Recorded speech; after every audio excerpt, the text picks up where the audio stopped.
Welcome to the Salmon Runs YouTube. Enjoy the video. In this video, I will explain how to open a Chrysler Town and Country without a key. First, always double-check every door and the trunk. Sometimes, a door might be ajar or the trunk latch could be faulty, offering an easy way in. If not, look closely at the windows for any small gaps. A professional locksmith is always the safest option to avoid damage, especially if you're unsure about these methods. If you need to create a small opening, a wedge can be carefully inserted at the top of the door frame. This allows just enough space to slide in a long reach tool. You can then try to press the unlock button on the door panel or even pull the interior door handle.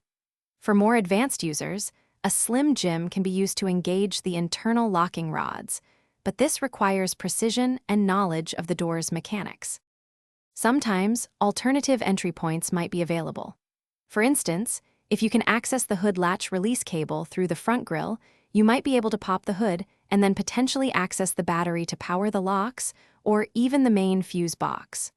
Also, check the rear hatch. Some models have a separate lock that might be easier to manipulate than the side doors.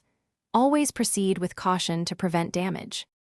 To prevent future lockouts, always keep a spare key in a safe, easily accessible place, perhaps with a trusted friend or family member. Investing in a remote start system often includes keyless entry features, which can be a lifesaver.